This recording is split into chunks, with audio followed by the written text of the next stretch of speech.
अब जो ही वो बनाने मंदिर बन रहा था, इतने में गोरखनाथ जी आगे। एक क्योंकि वो पहचान तो उसको सके नहीं, परमात्मा ने, कबीर जी ने बताया कि वो गोरखनाथ थे। एक सिद्ध पुरुष थे। राजा से कहा कि राजा, इतना बढ़िया मंदिर बना रहे हो, उसमें मूर्ति होनी चाहिए भगवान श्री कृष्ण और उसकी बहन सुभद्रा की और बलराम की। बगैर मूर्ति के मंदिर कैसा? उन्होंने कहा, राजा ने कहा कि भगवान ने सौपन में मुझे मना किया था कि सौपन तो सौपन ही होता है, हमारे आदेश का पालन करो। लाल आँख कर ली। राजा डर गया, भाई कि देखा ये कोई दुराशीष ना दे दे साधु। तो राजा ने कहा, जी जैसे आपकी इच्छा। और कहा चंदन की लकड़ी से बनवाना। क्या? अच्छा जी। अब कारीगर खोजे, अब मूर्ति बनाकर तैयार करें। तैयार होते होते बिल्कुल तैयार हो जाए मूर्ति, ऐसे बिखर जा, सारी टूट जा, टुकड़े टुकड़े हो जाती। 2-3 बार ऐसे की, ऐसे टुकड़े टुकड़े होगी।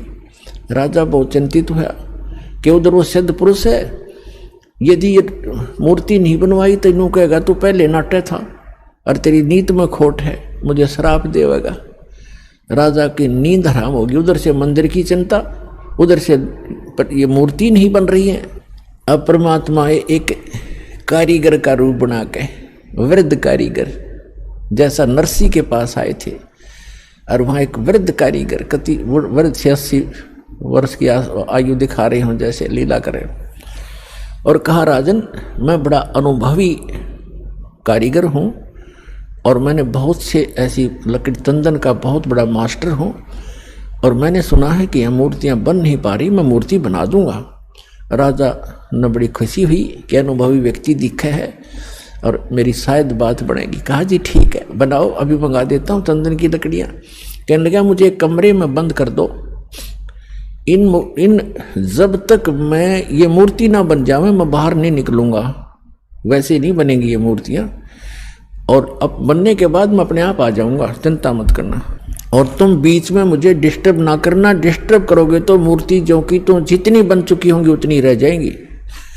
राजा ने बोला, जी ठीक है, जैसे आपका। उसका भोजन पानी अंदर रखवा दिया सारा। अब वो नाथ गया कमरे में, भगवान ने बैठे 4-5 दिन हो गए, 3-4 दिन हो गए थे। उसने राजा से पूछा कि क्या मूर्ति बनाई?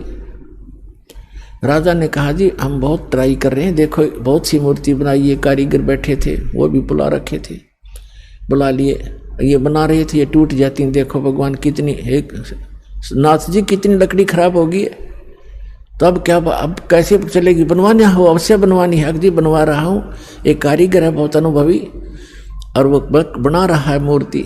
तो नाथ जी ने कहा, मुझे दिखाओ पहले, बनने के बाद उसमें कोई डिफेक्ट होगा, अभी तो जल्दी मंदिर तैयार होने वाला है, फिर रखनी पड़ेगी, कोई डिफेक्ट होगा तो मैं ठीक करवाऊंगा, ऐसी ऐसी वैसी मूर्ति थोड़े रखने दूंगा।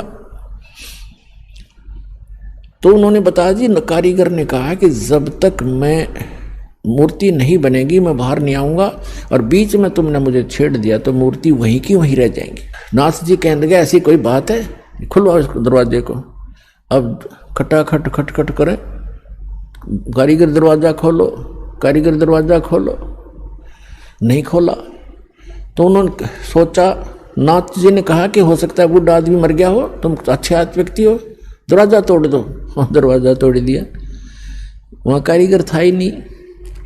वह मूर्ति जितनी बन गई थी, उनके हाथ बनाने रह रहे थे, वह न्यों के न्यों रह गए।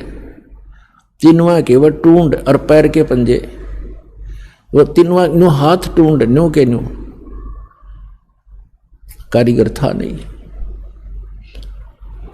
अब राजा कहने लगा, जी और बताओ क्या करूं? तो अन्य कारीगरों ने बताया, जब इसके ऐसे भी लगा दिए ना सारी टूट जाएंगे। नाथ जी तक खिसे गया, रख दो न्यों की न्यों, मूर्ति अवश्य रख दो। अब वो मूर्ति न्यों की न्यों रखी है ठाके। अब क्या हुआ कि वो मंदिर बनकर तैयार हो गया, और उधर से उसने मंदिर बनाने से हाथ खड़े कर लिए, सरेंडर कर दिया था राजा ने। तब उसकी रानी ने कहा कि ऐसे करो, मेरे गहने ले लो, इससे बनवा लो। कहने लगा, गहने लेकर भी बनवा दूंगा, पर ये समुंदर पता नहीं कौन से जन्म का दुश्मन है मेरा, ये उबड़ते ही आले है ऊपर। तो सपने में भगवान दिखाई दिए श्री कृष्ण जी ने। श्री कृष्ण जी दिखाई दिए। हाँ, उससे पहले परमात्मा आए स्वयं एक वृद्ध रूप बनाकर, वृद्ध अवस्था में, बड़े ऋषि उम्र के साधु संत का रूप बनाकर, हाथ में माला और छड़ी ले रहे हाथ में, और आके कहने लगे, राजन क्यों चिंतित हो आप? राजा ने बताया कि महाराज जी ऐसे ऐसे मंदिर भगवान दिखे थे सपने में श्री कृष्ण जी।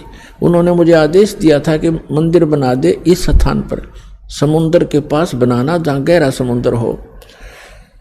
और मैंने उनके आज्ञा अनुसार मंदिर बनवा लिया। और समुद्र पता नहीं के दुश्मनी बरत रहा है मेरे साथ, तभी तोड़ देता है। 3 4 5 6 बार बना लिया मैंने, मेरा तो कोष भी खत्म हो गया।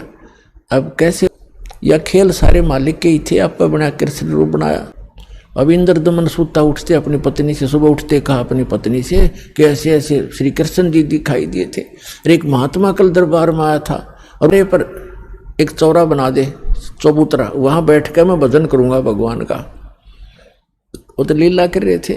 भगवान का तो मंदिर टूटने लग रहा, भगवान ना बचा पा रहा जिसको हम भगवान मानते थे। तो परमात्मा बोले ठीक है, चबूतरा तराश का पत्थर बड़ा बढ़िया वो बना दिया चबूतरा, चौरा बोलते हैं उसको। और वहाँ परमात्मा बैठ के माला लेकर, एक वो समरणी, ऐसे समरणी होती है, ये एक हाथ सारा लेकर बैठ जाते हैं, उसको फावड़ी सी बोल रहे हैं उसको। वो साथ में लेकर बैठ गए। मंदिर बनकर तैयार हो गया कति, और मूर्ति उधर से मालिक ने बनाई दी थी। वह समुद्र एकदम उठा 40 फुट ऊंचा और तूफान का रूप धारण किया, और परमात्मा ने ऐसे कर दिया। अब जहां वो था समुद्र वहीं रुक गया, इतना वेग से आ रहा था वो पानी, ऐसा रुक गया जैसे पहाड़ बन जाता है, ना नीचे जावे ना ऊपर, ना आगे ना सरका, वहीं खड़ा हो गया।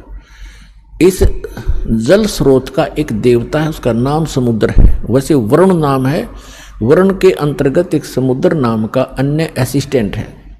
तो वो समुद्र आएगा वहां पर विपर रूप धारण करके, और कहा भगवान मुझे जाने दे आगे, यानी चलने दे मेरे जल को, जो मैंने आज्ञा दी है इसको, जो मैंने आज्ञा दी है इसको जाने दो जल को आगे। परमात्मा ने कहा कि इस मंदिर को तोड़ूंगा। परमात्मा बोले कि ये ऐसा वैसा मंदिर नहीं है, इसमें कोई पूजा, इसमें कोई पाखंड पूजा नहीं चलेगी, इसके अंदर कथा करा करेंगे भगवान की, और कोई ऐसा वैसा मंदिर नहीं है जिसमें किसी को भ्रमित किया जाता हो। और एक भवन है भगवान का, यहाँ कथा होती है, इसको मत तोड़ तू। मंदिर को तोड़ा नहीं करते। तो वो कहने लगा नहीं मैं अवश्य तोड़ूंगा। परमात्मा बोले जा फिर तोड़ दे, जा तोड़। कहने लगा मैं आपकी शक्ति के सामने मैं निष्क्रिय हो गया हूँ, आपसे अर्ज करता हूँ आप हट जाओ रास्ते से। अगर नहीं अब नहीं हट सकता, मैंने वचन दे रखा है। तू क्यों तोड़ता है इसको, तेरे क्या दुश्मनी है तेरी इसके मंदिर के साथ?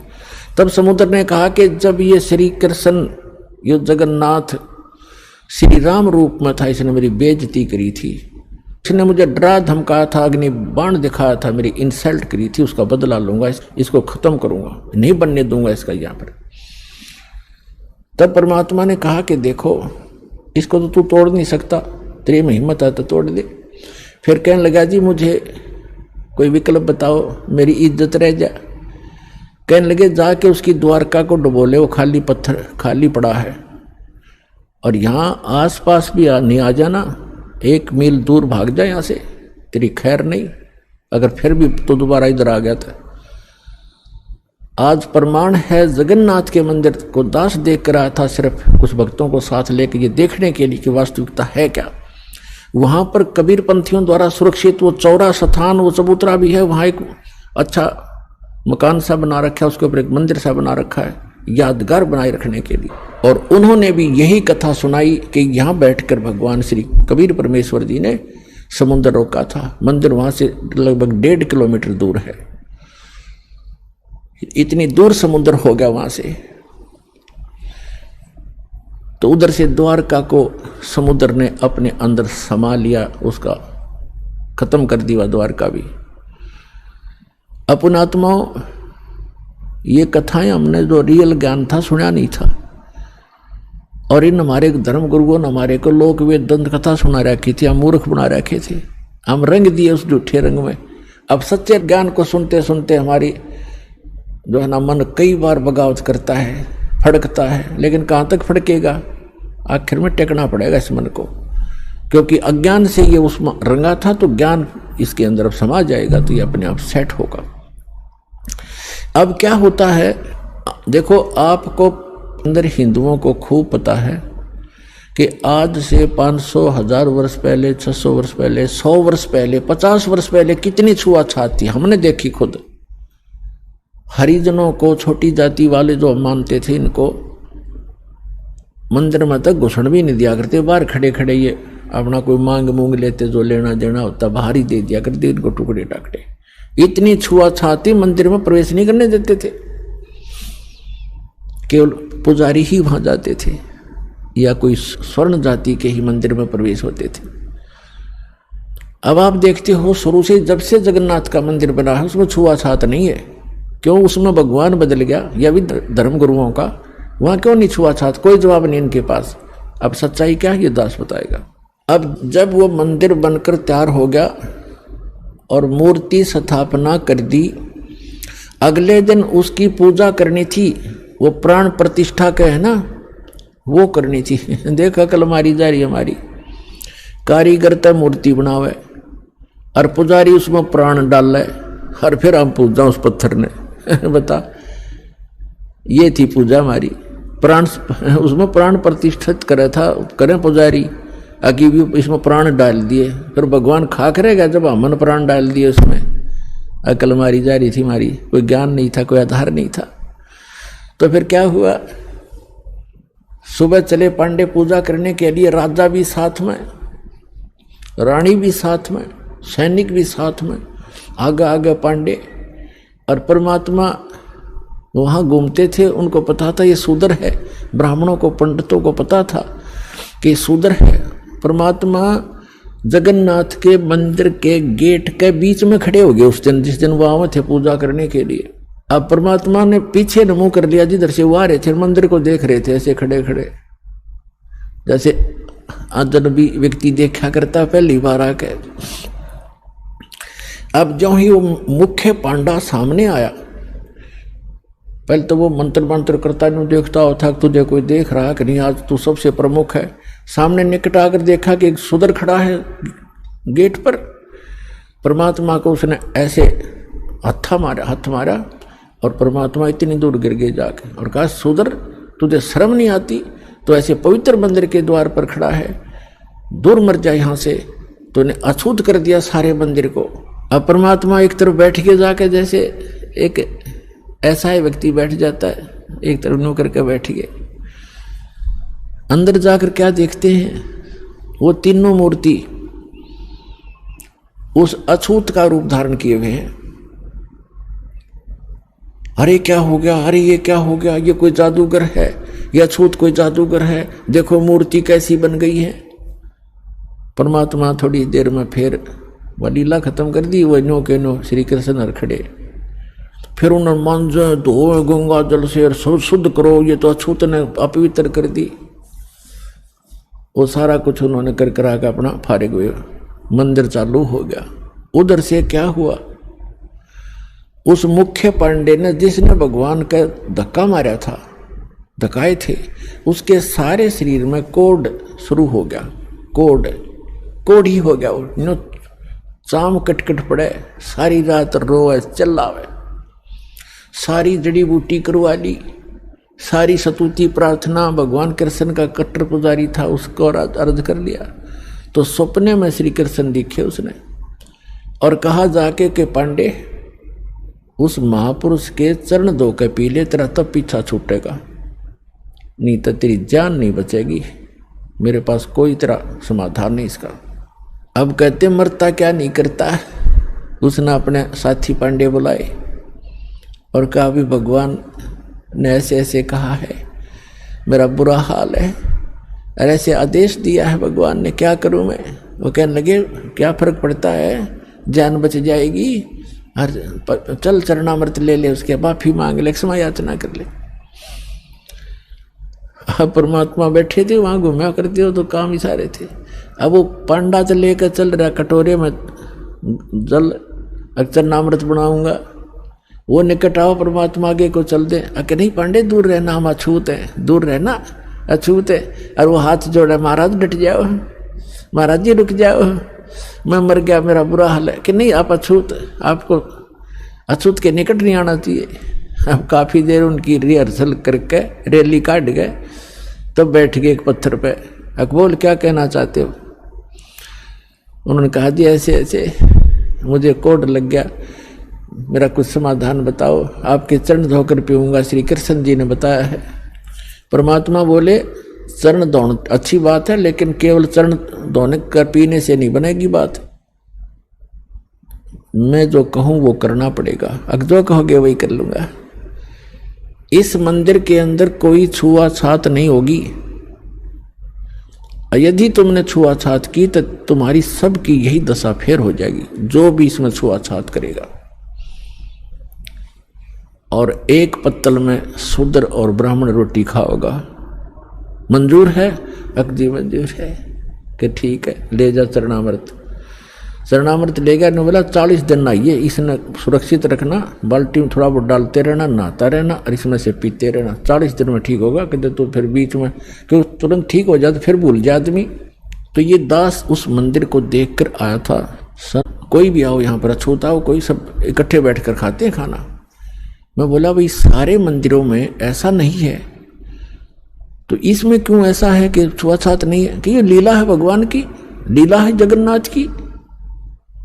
कोई बात हुई जगन, ये कोई सिर पैर है तुम्हारी बात का? लीला है जगन्नाथ की।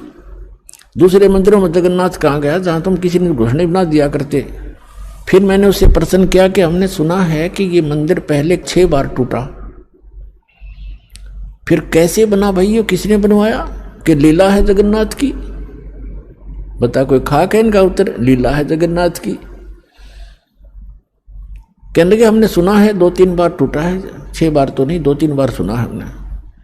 मैं फिर किसने बचाया इसको कि लीला है जगन्नाथ की? तेरा सिर है जगन्नाथ की लीला। कक्का पता नहीं दुनिया बंडा दी, मूर्ख बना रखे वहां पर। उसमें मूर्ति रखने का आदेश नहीं था, तुमने मूर्ति रख रखी है। अर्ध रात तेरी बीत गई थी, सौपन में दिखे घनश्याम, इंद्र दमन एक मंदिर बनवा दे, जगन्नाथ हो जिसका नाम। इंद्र दमन एक मंदिर बनवा दे, जगन्नाथ हो जिसका नाम। अर्ध रात्रि बीत गई थी, सौपन में दिखे घनश्याम, इंद्र दमन एक मंदिर बनवा दे, जगन्नाथ हो जिसका नाम। इंद्र दमन एक मंदिर बनवा दे, जगन्नाथ हो जिसका नाम। सुन राजा एक भवन बना दे, संग समुद्र गहरा हो, गीता जी का ज्ञान चले वहां, विपर कथा कोई कह रहा हो। न मूर्ति न पाखंड पूजा, वो सहज स्वभाव से रह रहा हो। योग युगत की विधि बतावे, जिससे मन इंद्री पर पैरा हो। कलयुग में जो नाम जपेगा, उसके सरेंगे सारे काम।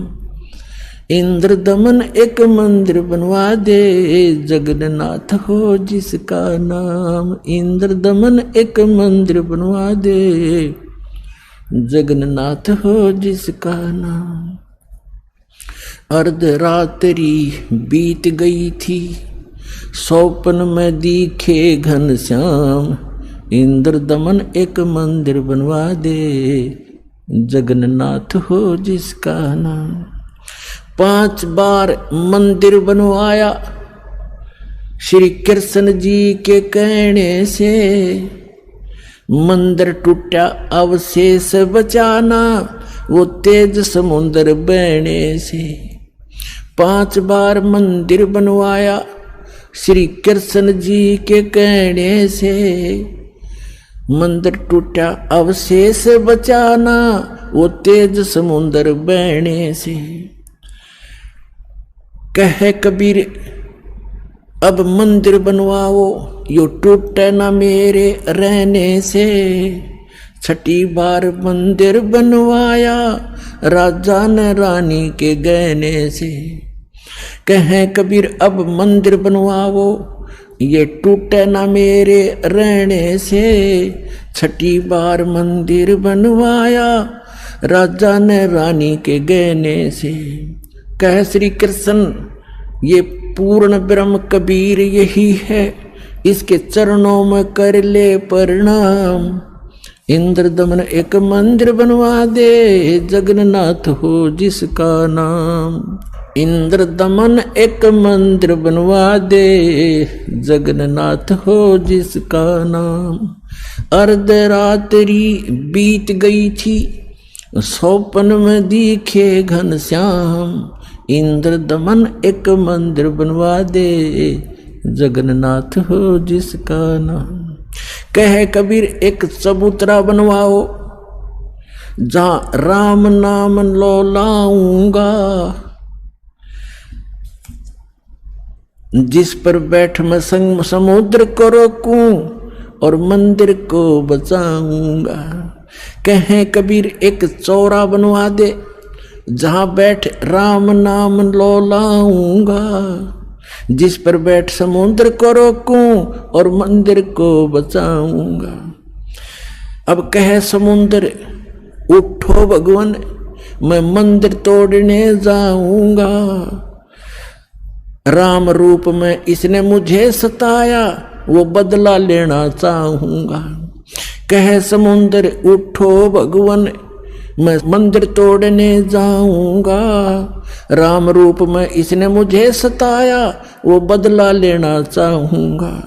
अग्नि बाण से इसने रास्ता मांगा, और कहा था मुझको नीच गुलाम। इंद्र दमन एक मंदिर बनवा दे, जगन्नाथ हो जिसका नाम। इंद्र दमन एक मंदिर बनवा दे, जगन्नाथ हो जिसका नाम। अर्धरात्रि बीत गई थी, सौपन में दिखे घनश्याम। इंद्र दमन एक मंदिर बनवा दे, जगन्नाथ हो जिसका नाम। इंद्र दमन एक मंदिर बनवा दे, जगन्नाथ हो जिसका नाम। श्री कृष्ण जी की पूरी द्वारका, परमात्मा ने कहा समुद्र से, श्री कृष्ण जी की पूरी द्वारका, उस पर जाकर लाओ घात। इधर समुद्र बहर जो आ गया, तो ठीक नहीं रहेगी बात।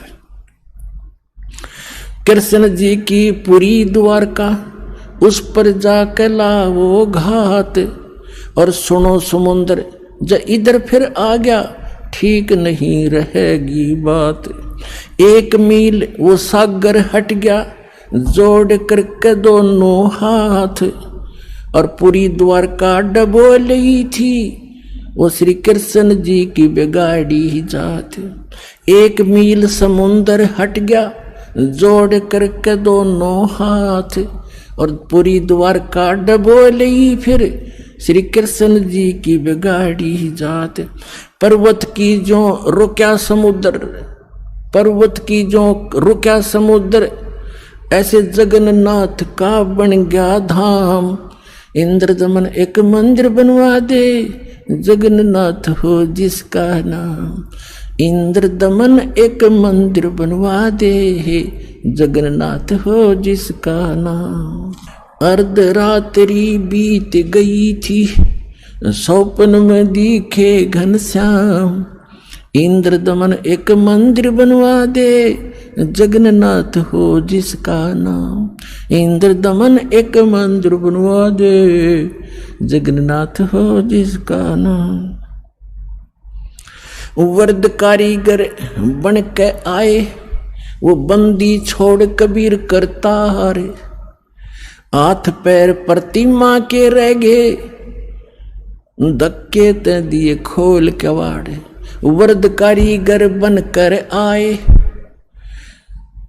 बंदी छोड़ कबीर करतार, हाथ पैर प्रतिमा के धक्के ते दिए खोल कवाड़, अछूत रूप में साहेब आए, खड़े हुए थे बीच द्वार, पांडे जी ने धक्का मारा कह करके न नीच गुलाम, अछूत रूप में साहेब आए, खड़े हुए थे बीच द्वार, पांडे जी ने धक्का मारा कह करके न नीच गंवार, कोड लगा वो पांडा रोवे, कोड लगा वो पांडा रोवे, और काया का गल गया सब शाम, इंद्र दमन एक मंदिर बनवा दे, जगन्नाथ हो जिसका नाम, इंद्र दमन एक मंदिर बनवा दे, जगन्नाथ हो जिसका नाम, इंद्र दमन एक मंदिर बनवा दे, जगन्नाथ हो जिसका नाम। अर्धरात्रि बीत गई थी, सौपन में दिखे घनश्याम, इंद्र दमन एक मंदिर बनवा दे, जगन्नाथ हो जिसका नाम, इंद्र दमन एक मंदिर बनवा दे, जगन्नाथ हो जिसका नाम।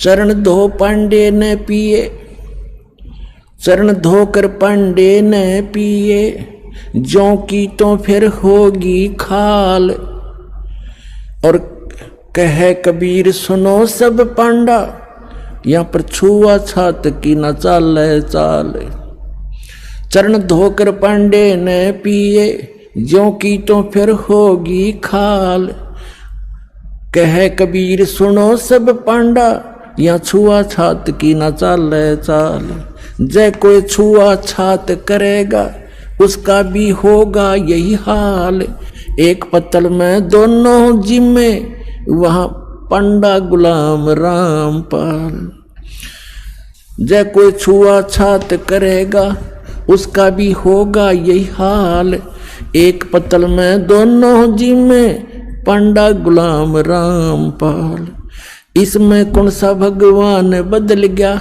ओ हे कृष्ण ओ हे राम, इंद्र दमन एक मंदिर बनवा दे, जगन्नाथ हो जिसका नाम, इंद्र दमन एक मंदिर बनवा दे, जगन्नाथ हो जिसका नाम। अपना आत्माओं, आज तक हमारे को यथार्थ ज्ञान सुनने को मिला ही नहीं, लेकिन आत्मा भगवान के लिए उसी दिन से तड़प रही है जिस दिन से ये उससे बिछुड़ कर आई है, और आज परमात्मा ने उस ज्ञान को ऐसा निखारा है, ऐसा उभारा है कि अब इस कलयुग में ये कोई भी इसको उलझा नहीं सकेगा, मिटा नहीं सकेगा, और जिनको भगवान की भक्ति करनी होगी वो भक्त पार बहुत आसानी से हो जाएंगे, क्योंकि अभी तक हमें दिशा ठीक मिली नहीं थी। सभी मानते हैं, सभी संसार के जितने भी धर्म हैं सब मानते हैं परमात्मा एक है, लेकिन हमारे वर्तमान के धर्मगुरु हमारे धर्म ग्रंथों से ही परिचित नहीं हैं, और जिस कारण से हम अपना जीवन नाश कर रहे और भक्ति ना करके हम अपने मानव जीवन को व्यर्थ कर जाते हैं, फिर भूत पितर और ना जाने कैसे कैसे कष्ट उठाते हैं। तो पुण्यात्माओं, मनुष्य जीवन केवल परमात्मा पाने के लिए मिला है, और जब तक हमें सतगुरु नहीं मिलेंगे, सच्चा ज्ञान नहीं मिलेगा और कंप्लीट कोर्स ऑफ वर्शिप नहीं मिलेगा तब तक हम से कितना प्रयत्न भी करें, भक्ति भी करें, दान भी करें, और चाहे अन्य कोई भी तीर्थ भी करते रहे, उससे कोई लाभ नहीं होगा। अपने आत्माओं, परमात्मा की लीला, परमात्मा की महिमा में लिखा हुआ है। परमात्मा लीला भी ऐसे ही करते हैं और हमारे सदग्रंथ भी उसको सेकंड करते हैं, उसको प्रमाणित करते हैं, समर्थन करते हैं। क्योंकि हम जितने भी धार्मिक जो धर्म बने हुए हैं और जितने धार्मिक व्यक्ति हैं, प्रत्येक अपने अपने सदग्रंथों को सही सत्य मानते हैं। हिंदू धर्म के अनुयायी अपने पुराणों को, अपने वेदों को, अपनी श्रीमद् भगवत गीता को, इनको सबको कति सत्य मानते हैं और बिल्कुल सत्य हैं। लेकिन हमें ज्ञान उसके विपरीत प्राप्त है। ऐसे ही पवित्र मुसलमान धर्म के धर्मगुरु अपनी कुरान शरीफ को अद्वितीय बुक मानते हैं, अल्लाह का कलाम, भगवान का वर्ड, भगवान की वाणी मानते हैं, लेकिन वो उससे परिचित नहीं है। और इसी प्रकार पवित्र ईसाई धर्म के जितने भी व्यक्ति हैं अपने पवित्र बाइबल 3 पुस्तकों का संग्रह है। पवित्र बाइबल 3 पवित्र बुकों का संग्रह है, जिसमें एक है तौरेत, दूसरी जंबूर और तीसरी इंजिल। इन तीनों को इकट्ठा जल्द करके इसको बाइबल कहा गया है। और इसमें प्रथम ही यानी उस तौरेत के अंदर उत्पत्ति ग्रंथ है, उसके अंदर पहले अध्याय में लिखा है कि परमात्मा ने मनुष्य सब सृष्टि और रचना करके पृथ्वी बना के जल जंतु सब बना करके उसके बाद मनुष्य कहा कि मैं अपने जैसा बनाऊंगा। और ऐसा परमात्मा ने मनुष्य को अपने जैसा उत्पन्न कर दिया, नर और नारी करके उसकी सृष्टि की। और किसी भी उसने पूछ लो आप ईसाई धर्म के श्रद्धालु को पूछ कर देखो कि what is form of God, वो कहेगा गॉड इज फॉर्मलेस। भगवान कैसा है? भगवान निराकार है। और फिर वो पवित्र बाइबल क्या बता रहा है? अब ऐसे पवित्र सिख धर्म के अनुयायियों ने पूछ कर देखो कि वो परमात्मा निराकार है। और वो खुद कहते हैं नानक साहब जी, धानक उपरहा करतार फाई सूरत मुलुक की वेश ए ठगवाड़ा ठगी देश खरासियाना बहुता बारी, धानक रूप रहा करतार। और उसमें यहाँ तक वर्णन है, उसके काले आँख हैं, उसका लंबा नाक है, ठुमक ठुमक कर चलता है, सफेद कपड़े पहनता है, सारे लिखे हैं उसके अंदर, गुरु ग्रंथ साहिब के अंदर 1257 पृष्ठ पर। और 721 पन्ना पर लिखा है कि एक अर्ज गुप्तम पेश दोदर कून करतार हक्का कबीर करीम तू बे ए परवरदिगार। और 24 नंबर पृष्ठ पर लिखा है गुरु ग्रंथ साहिब में कि फाई सूरत मुलुक की वेश ए ठगवाड़ा ठगी देश खरासियाना बहुता भारी, धानक रूप रहा करतार। और सभी ऐसे हिंदुओं से पूछ कर देखिएगा पवित्र हिंदू धर्म के अनुयायियों को, और कहेंगे वो तो निराकार है भगवान। और श्री विष्णु जी की मूर्ति घर पे, और भगवान कैसा है? दिखा अपने समाधि में, अको तो निराकार है, दिखता थोड़ा ही प्रकाश दिखता है। तो हमारे सबका ये खिचड़ी ज्ञान था। हमारे सदग्रंथ सही बता रहे हैं कि परमात्मा साकार है, नर आकार है। और ऐसे मुसलमान धर्म के अनुयायियों से पूछो परमात्मा निराकार है, और फिर क्यों 7वें आसमान पर बैठा है? निराकार का खाक बैठेगा जब निराकार है, वो बॉडीलेस है, उसका कोई शरीर नहीं है, और फिर ऊपर बैठा 7वें आसमान पे, है कोई सिर पैर किसी का? तो पुण्यात्मा सौभाग्य आप सबका कि आपको ऐसा अनमोल जड़ी मिल गई है, ऐसा अनमोल ज्ञान मिल गया। अपना कल्याण कराओ, पीछा छुटवाओ। बोलो सतगुरुदेव की जय हो।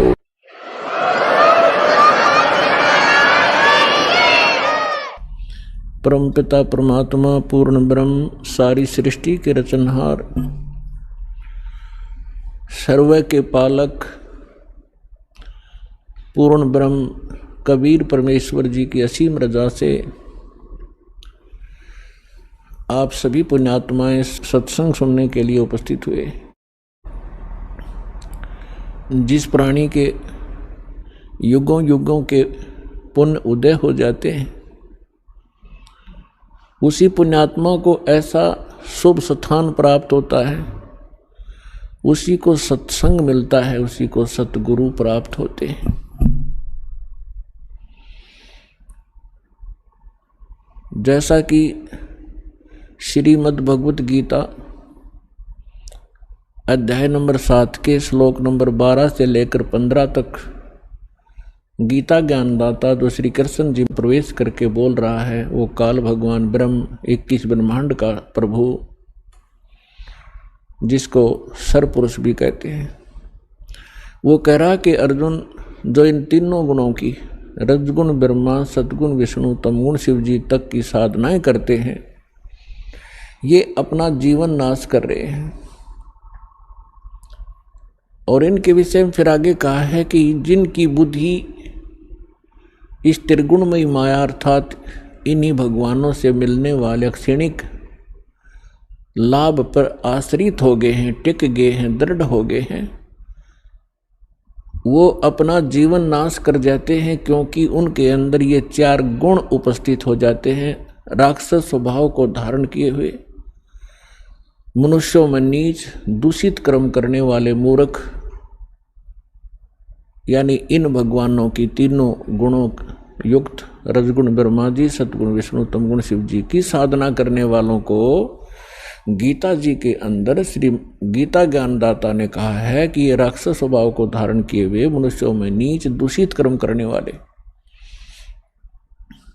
ये मूर्ख मेरी साधना भी नहीं करते, यानी ब्रह्म तक भी नहीं इनकी बुद्धि पहुंची।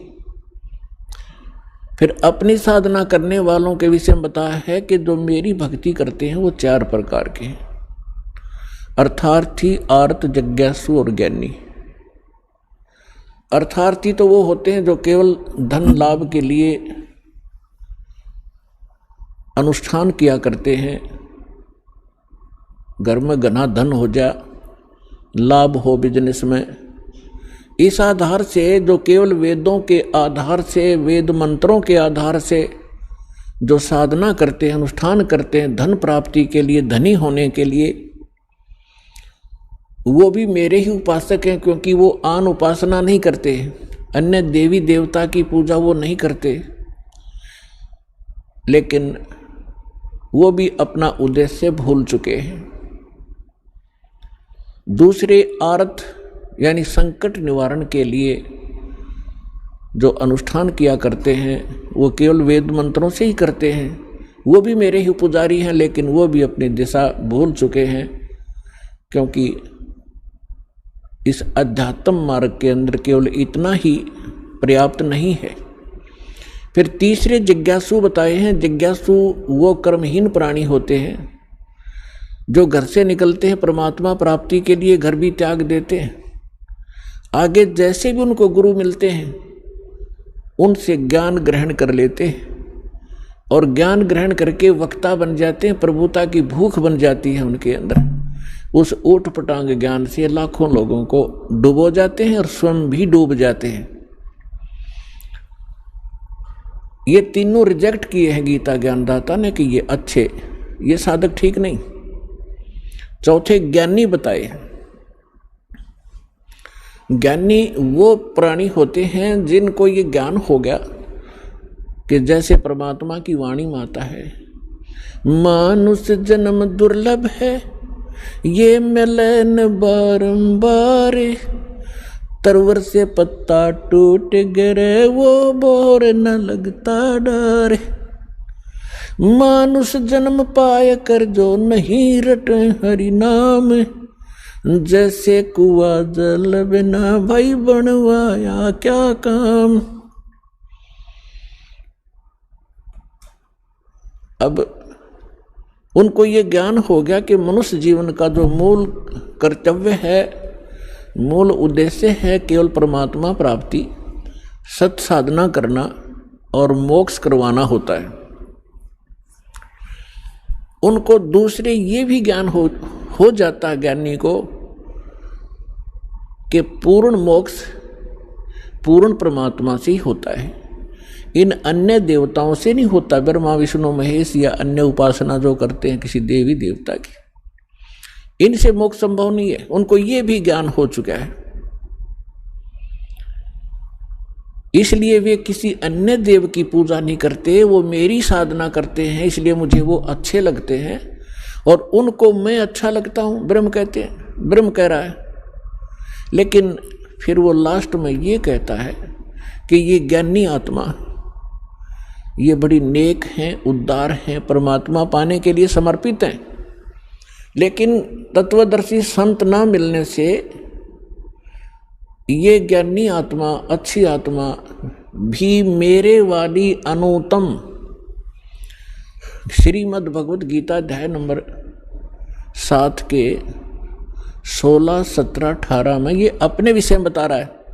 16 और 17 में तो इसने चारों का विवेचन दे दिया, अर्थार्थी, अर्थ और जिज्ञासु का और ज्ञानी का। अब गीता अध्याय नंबर 7 के श्लोक नंबर 18 में ये स्पष्ट कर देता है, गीता ज्ञानदाता ब्रह्म, ये काल भगवान ये कहता है कि ज्ञानी आत्मा है तो अच्छी उदार हैं, लेकिन इनको तत्वदर्शी संत ना मिलने से ये मेरे तक ही सीमित रहे और मेरे वाली अनुत्तम, 7वें अध्याय के 18वें श्लोक में एक अनुत्तम शब्द है, अनुत्तमाम। एक तो अनुत्तम होता है, एक अनुत्तमाम, अति घटिया, एक उच्च, एक उच्चतम, सर्वोच्च, यानी सबसे घटिया मेरी साधना है, उसमें ये आश्रित हो गए। अब कहते हैं ये ज्ञानी सभी उद्धार हैं, लेकिन ये मेरे वाली घटिया में अनुत्तम अश्रेष्ठ गति में ही श्रेष्ठ रहे। अब ब्रह्म की साधना क्या है? ओम नाम का मंत्र, और ओम नाम से क्या प्राप्ति होती है? ब्रह्मलोक। गीता अध्याय नंबर 8 के श्लोक नंबर 13 में ये अपनी साधना स्पष्ट करते हैं कि ओम इति एकाक्षरम ब्रह्म व्यवहारन माम अनुसमरन यह प्रयाति तजंदेहम स याति परमाम गतिम। मुझ ब्रह्म का केवल एक ओम मंत्र है, नथिंग एल्स। इसके अतिरिक्त मेरा कोई मंत्र नहीं है, और इसका अंतिम सांस तक, शरीर त्यागने तक इसका सिमरण करता हुआ जो शरीर छोड़कर जाता है होता है। यानी मेरी सबसे उत्तम यानी परम गति प्राप्त होती है जो ओम से मिलने वाली है। श्री देवी भागवत 7वां स्कंध, सचित्र मोटा टाइप, गीता प्रेस गोरखपुर से प्रकाशित के पृष्ठ नंबर 562 और 63 पे ये निर्णय दिया है देवी जी ने। राजा हिमालय को वो ज्ञानोपदेश कर रहे हैं, को प्राप्त हो जाओगे जो ब्रह्मलोक में रहता है। यानी ओम नाम ब्रह्म का है और ब्रह्म ब्रह्मलोक में रहता है, और ओम नाम का जाप करने वाले ब्रह्मलोक को प्राप्त होते हैं। श्रीमद् भगवद गीता अध्याय नंबर 8 के श्लोक नंबर 16 में ये स्वयं गीता ज्ञानदाता स्पष्ट करता है कि ब्रह्मलोक में गए हुए प्राणी भी पुनरावृत्ति में है, अर्थात उनका भी जन्म और मृत्यु होता है। अब जैसे ज्ञानी आत्मा कौन थे? एक चुनक नाम के ऋषि थे। एक चुनक नाम के ऋषि थे। परमात्मा पाने के लिए उद्देश्य से उन्होंने वेदों को पढ़ा, और जैसा भी ब्रह्मा जी से या मनु जी से अन्य जितने भी ऋषि हुए सभी नकली थे, इनको वेद ज्ञान नहीं था। पुण्यात्माओं, आज बुद्धिमान समाज हो गया, इसलिए दास ये शब्द कहने में सफल हो रहा है, क्योंकि हमारे सदग्रंथ गवाह हैं। और ऐसे इंस्ट्रूमेंट परमेश्वर ने उपलब्ध करा दिए आपके लिए कि इन दुष्ट लोगों का अब दाव लग नहीं रहा, ये सिर पटक कर